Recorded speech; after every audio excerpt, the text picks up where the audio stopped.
เปลี่ยน Windows 10 แบบธรรมดาแบบนี้แล้วก็แบบนี้ให้เป็นแบบนี้ Start Menu แล้วก็ปิดเปิดเมื่อเปิดเข้าไปใน Explorer อันนี้บรรดาโฟลเดอร์แล้วก็อันนี้ส่งบรรดาช่องแล้วในส่งสีส่งดีแต่ถ้าหากกด Facebook ที่นี่ Facebook ก็จะเปิดให้เรากด YouTube ที่นี่ YouTube ก็จะเปิดผู้ใดอยากให้คอมพิวเตอร์ของตัวเองเป็นแบบนี้นำข้าพเจ้าไปเลยสบายเลยทุกคนคือดังแต่ข้าพเจ้าบอกในต้นคลิปเนาะว่าจะพาทุกคนไปเปลี่ยนคอมพิวเตอร์แบบธรรมดาให้ไปเป็นคอมพิวเตอร์ที่มีสีสันสวยงามเพื่อประหยัดเวลาพ่อไปเริ่มต้นกันเลยก่อนอื่นหมดนะพ่อต้องได้ไปสร้าง restore point เนาะวิธีง่ายในการไป create restore point ก็คือไปที่นี่คือกดใส่เนาะ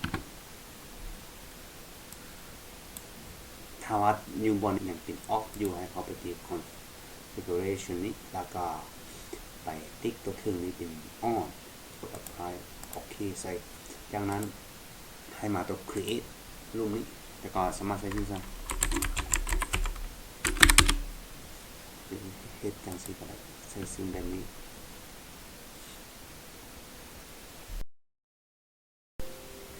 สำเร็จเนาะแล้วก็ปิดไปเลยจากนั้นก็ไปเริ่มต้นการสร้างการจะเปลี่ยนคอมพิวเตอร์แบบนั้นก็จะต้องได้ใส่ประมาณนี้พวกไฟล์พวกนี้ซึ่งไฟล์พวกนี้ข้าพเจ้าได้ดาวน์โหลดมาจากหลายๆเว็บไซต์เนาะมาภูมิเข้ากันแต่ว่าข้าพเจ้าจะเอาทั้งหมดพวกนี้เอาไว้แต่คลิปผู้ใดปฏิบัติตามก็สามารถไปดาวน์โหลดจากลิงก์ตรงนั้นได้เลยก่อนอื่นพอไปเริ่มต้นตัวทำอิฐเลยไปติดตั้งไป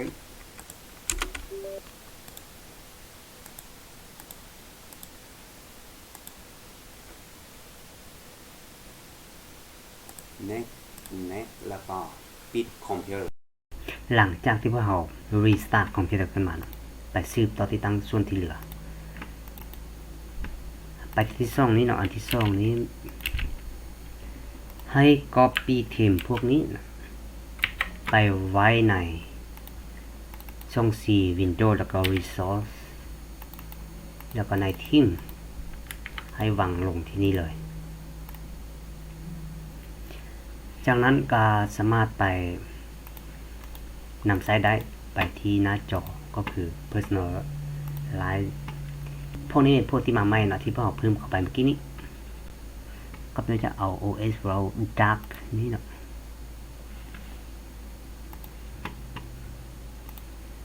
หลังจากที่ apply theme ขึ้นมามันจะเปลี่ยนแบบนี้การใช้พื้นที่ของแต่ละช่องเราจะเห็นเป็นสีเนาะสีขึ้นมาจากนั้นไปเซฟต่อส่วนที่เหลือถ้าผู้ใดอยากติดตั้งภายหลังนั้นก็มาเบิ่งคำแนะนำในนี้เนาะครับจะได้เขียนทุกขั้นตอนอยู่ในที่นี้อันนี้ไปตัวที่3นี่ก็มาตัว iPad นี่เนาะแล้วก็ติดตั้งตัวนี้ติดตั้งตัวที่2นี้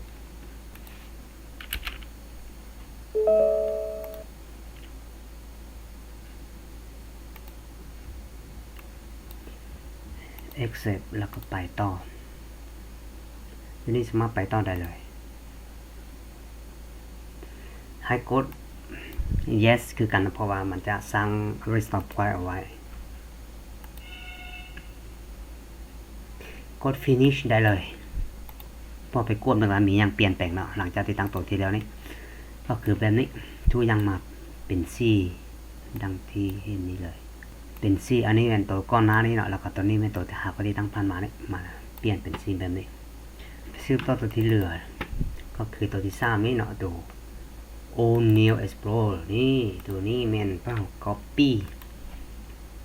เนาะ copy ไว้ในช่อง4นี้เลยวางเป๊ะแล้วก็สามารถเอาหมายเลขทางหน้าออกก็ได้บวกเอาออกก็บอกเป็นยังกดเข้าไปแล้วก็ตัวที่นี้ตัวที่3นี้ให้เปิดตัวนี้เพื่อติดตั้งแล้วก็อยู่ที่นี่เนาะตัว appearance เนาะทำอิฐมันจะบอกได้เลือกแต่พอต้องดูตัวนี้แล้วก็เอา2อันรวมตัวนี้ออกแล้วก็มากดตัวติดตั้งนี้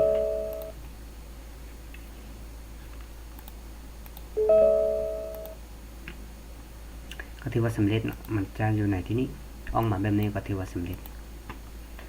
กลับมาโฟลเดอร์ของพวกเขาตัวที่4นะตัวที่5 and start is back อันนี้มันพวกเขาจะเปลี่ยน start ของ Windows 10นี่ครับไปเป็น Windows 7เขาจะติดตั้งให้ทุกคนเบิ่งเนาะพวกใดอย่างนำก็พวกใดอย่างเปลี่ยนก็เปลี่ยนเราจะตัว for everyone นี้แล้วก็ไปต่อ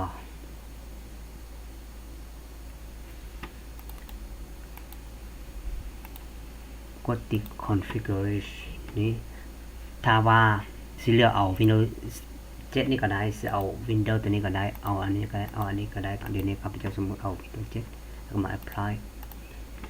เดี๋ยวนี้นี่ตัวไอคอนของ Start Menu นี่มันจะเปลี่ยนเนาะแล้วก็เมื่อกดเข้าไปใส่มันจะบ่ได้เป็น Windows 10แต่มันจะเป็นในของแบบ Windows 7ถ้าผู้ใดยังคิดฮอดคิดถึง Windows 7อยู่ก็ ใส่ตัวนี้ก็จะได้ใส่ตัวของ Windows 7แน่นอนตัวที่5แล้วเนาะมาตัวที่6ไม่รูปภาพพื้นหลังเซตเป็นรูปภาพพื้นหลังได้เลยเป็นรูปตัวนี้เนาะที่เขาพเจ้านำใส่พอไปตัวต่อไปเป็นตัวที่7เนาะตัวที่7นี่แมนบาดาไอคอนที่จะมาแทนที่ตัวโลโก้ของ Windows 7ตัวนี้เนาะไปเปลี่ยนตามครับเจ้าเลยไปกดที่ Start นี่เนาะแล้วกดขวดที่มันเป็นเป้าว่างนี้แล้วก็ออกตัว Properties นี่มาหลังจากนั้นตัว Start Menu นี้ให้เบิ่งมาลุ่มนี้แล้วก็เอาหมายเลขนี้ลงเป็น0แล้ว Apply เนาะ Appear นี้ไปที่หมายบวกแล้วก็มาเลือกเอาพวกนี้ Copy เอาตัวที่อยู่ของมันนี้แล้วมาว่างในที่นี้ได้เพื่อบ่จำเป็นจะไปเปิดหรือว่าไปช่องมันยากและที่สามารถเลือกเอาตัวใดก็ได้เนาะเขาจะเอาตัวลุ่มสุดนี้แล้ว Open มันจะมาอยู่ที่นี้ให้ Apply ซึ่งมันจะเปลี่ยนหน่อย Start Menu นี้เป็นรูปลักษณะนั้นเนาะแล้วก็มาตัว Switch นี้ให้เลือกเอาหมายเลข10อันนี้ให้เหลือ0 Apply แล้วก็ออกตัวนี้ไม่เปลี่ยนไอคอนนี้เท่านั้นครับที่เหลือก็ยังเป็นคือเก่าอย่างแบบเก่าเอาไปต่อไปตัวที่8นี่แม่นโปรแกรม Nexus เดี๋ยวเอาตัวนี้ลิฟต์ออกเป็นโฟลเดอร์ดีกว่าที่ตั้งมันเลย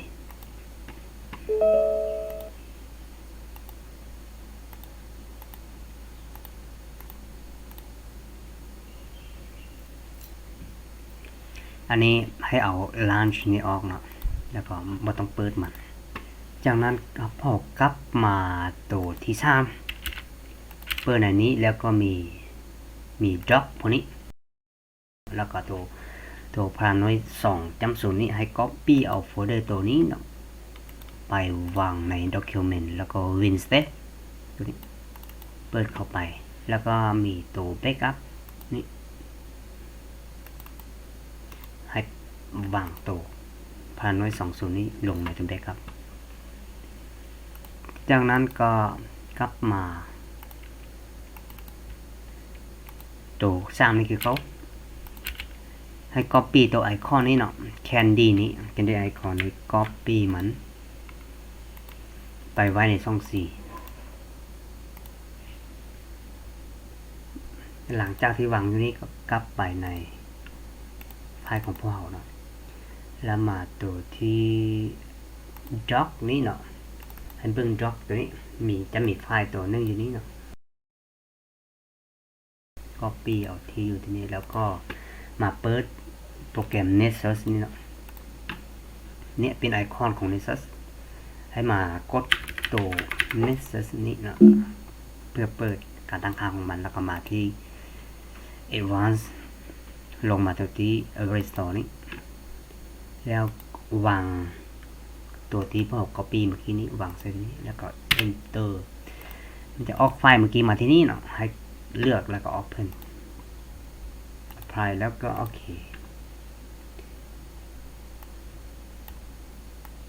อันนี้เนาะอันที่ว่าพวกเรา ได้เลือกมาเมื่อกี้นี้มันจะเปลี่ยนตัวพื้นฐานอยู่ถึงนี่มาเป็นตัวนี้บัดนี้แอปพวกนี้บางคนอาจจะบ่ใช้นะอาจจะบ่ใช้พวกนี้จะใช้เป็นแอปของตัวเองก็ได้มีแต่ว่าลืมออกตัวใน Twitter นะลืมออกคลิกขวาใส่แล้วก็มาที่ remove from dock ตัวนี้ก็ลืมออกได้นะ Steam นี่บ่ต้องการ picture นี่ผู้ใดอยากใส่ก็ใส่บ่ใส่ก็เอาออกนะอันนี้ก็พิงตัวเปิดเพลงของ Windows อันนี้เป็น Discord ผู้ใดส่วนหลายพวกเขาก็บ่ใส่เอาออกเลยอันนี้เป็นกลุ่มอันนี้เป็น Mailbox อันนี้เป็น Firefox ผู้ใดที่ใช้ Firefox ก็ป้าไว้นี้ที่เขาไปจำบ่ใช้เขาไปจำก็เอาออกแบบนี้แล้วผู้ใดอยากจะเพิ่มเข้ามาเนาะเพิ่มเข้ามาใส่วิธีง่ายๆก็คือจับแล้วก็ลากมาใส่ตัวอย่างอันนี้เป็นตัวถังเยอะนะจับแล้วก็ลากมาใส่วางกลางระหว่าง2อันนี้แล้วก็วางใส่แล้วพวกเรามีตัวไอคอนเมื่อกี้ที่ว่าได้ copy ไปไว้ในช่องสีเนาะตัว candy icon นี้ให้เปิดไปนะนี่อันนี้เป็นโฟลเดอร์แล้วก็ตัวแอปอยู่ในนี้ถ้าพออยากเปลี่ยนไอคอนตัวอย่างว่า Photoshop เนาะลากมาใส่นี้อันนี้เป็นโลโก้ของ Photoshop ถ้าว่าพออยากเปลี่ยนก็มีแต่ไปซอกในนี้ว่าจะมี Photoshop บ่ถ้าว่ามีก็ถือว่าโชคดีบ่มีก็ใส่ตัวโลโก้เข้านี่ก็ได้อันนี้เห็น Photoshop อยู่นี่นะการเปลี่ยนโลโก้แม่นให้จับโลโก้ตัวนี้มาแล้วก็ให้มาซื่อๆกับโปรแกรมที่เราต้องการเปลี่ยนปะใส่มาจะแทนที่เลยWord Excel นี่มีอยู่ว่ะลองเบิ่ง W ถ้าว่าบ่มีพ่อก็จับมาใส่เอาตัวเก่านี่เลย บ่เปลี่ยนมันก็ได้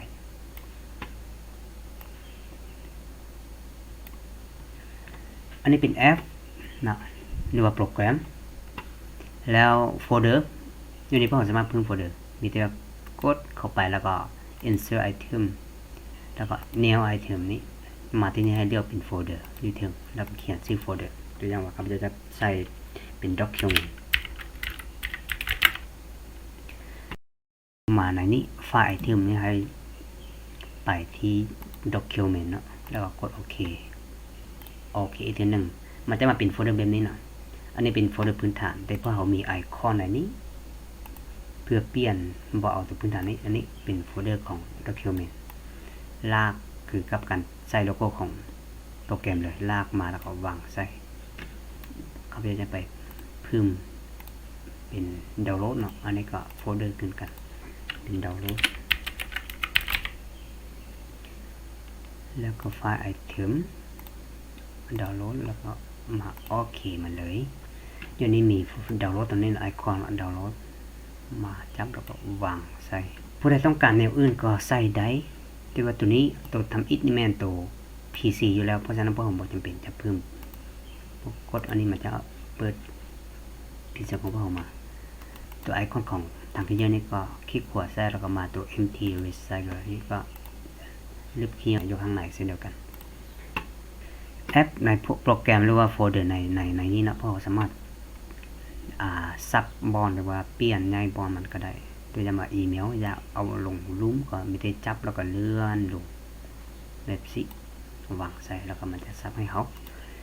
วันนี้อันนี้เป็นโปรแกรมแล้วก็โฟลเดอร์นะครับเราจะไปเพิ่มเป็นลิงก์นั่นก็คือตัวอย่าง Facebook บอก YouTube เนาะให้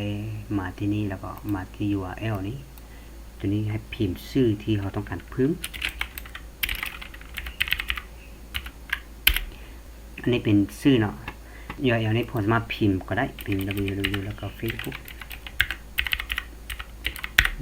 นี่ก็ได้เช่นกันแต่บางทีอาจจะผิดพลาดเพราะฉะนั้นเพื่อบ่อยากผิดพลาดก็มาแบบนี้ก็ได้ Facebook จังสีแล้วก็ถึงนี้แล้วก็ copy เอาที่อยู่นี้แล้วก็มาวางใส่นี้แต่ที่ใส่ถ้าเขาวางแบบนี้มันจะแน่นอนก็โอเคซึ่งตอนนี้ยังไว้แทนที่โลโก้ก็เลยเป็นแบบนี้ให้ไปเอาโลโก้อยู่ไหนนี้ที่เขาจะได้เอามาเสริมใส่ที่จริงเขายังบ่มีโลโก้ Facebook เนาะลากมาแล้วก็เป๊ะใส่ บัดนี้ YouTube เนาะผู้ใดอยากเพิ่ม YouTube ก็เฮ็ดคือกันกับ Facebook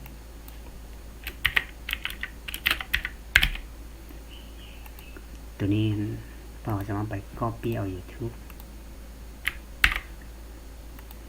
มาวางใส่นี้แล้วก็โอเคแล้วก็มาเอาโลโก้นี้ไปแทนใส่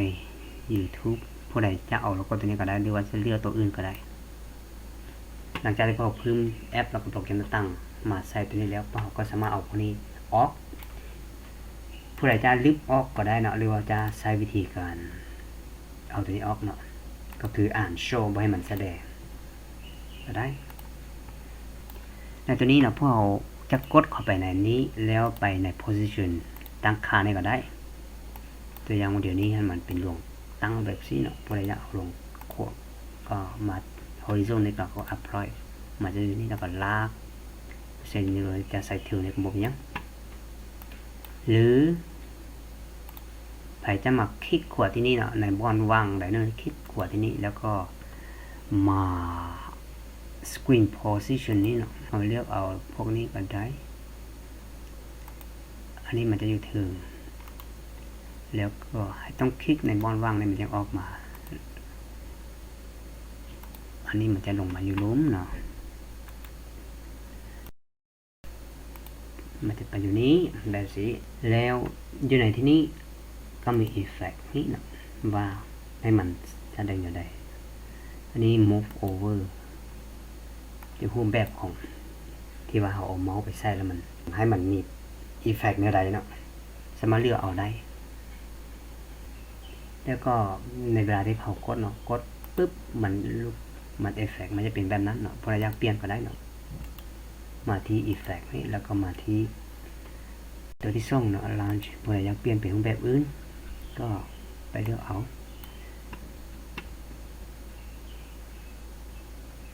พายโอมันจะเด้งขึ้นถึงสำหรับเอฟเฟกต์การลึกเนาะผู้ใดอยากเปลี่ยนก็มาที่ effect แล้วก็มาที่ delete เนาะเพราะว่าพอใช้ตัวฟรีจำนวนนึงจะใช้บ่ได้เพราะฉะนั้นพอมาใช้ตัวที่ใช้ได้เอาสีนี้ apply โอเคเดี๋ยวนี้มันจะเป็นremove จังสีแล้วมันจะเปลี่ยนเป็นของแบบนี้เนาะซึ่งการเฮ็ดจังซี่ก็เป็นอันนึงที่ง่ายคือ Facebook นี่เนาะมันจะเปิด Facebook มาเลยแล้วก็ YouTube เช่นเดียวกันอีเมลนั้นตัวที่มีมานำ Doc ตัวนี้ก็เป็นอีเมลของ Microsoft เนาะแต่ถ้าผู้ใดอยากเพิ่มเป็นของตัวเองคือ Gmail หรือว่าตัวอื่นท่านก็สามารถเพิ่มได้โดยการเอาลิงก์ใส่อันไหนก็วางโปรแกรมแล้วก็วางไอคอนใส่หรือว่าแทนที่ไอคอนใส่โปรแกรมพวกเขาเนาะให้ระวังตัวอื่นท่านได้ให้ระวังตัวนี้เนาะถ้าว่าหากเอาไอคอนใดมาวางเขาในทั้งที่นี้มันจะเป็นการลบทันทีจังซี่เนาะเฮาวางให้ถึกมันจะออกมาแบบนี้เลยแล้วโอเคมันจะเป็นการลบออกเลยเพราะฉะนั้นแทนที่ตัวอื่นได้แทนที่ตัวทางที่นั้นแทนบ่ได้อันนี้เป็นการตกแต่ง Doc ของโปรแกรม Nessus เนาะถ้าว่าผู้ใดมีปัญหาหรือขั้นตอนใดสามารถผูกพันกับเราได้หรืออยากให้กับเราไปติดตั้งให้ก็ได้บ่มีปัญหาขอบใจสำหรับผู้ที่ติดตามข้าพเจ้ามาฮอดเวลานี้ถ้าท่านมักคลิปแบบนี้ก็กรุณากดไลค์กดแชร์เป็นกำลังใจให้ข้าพเจ้าด้วยขอบใจ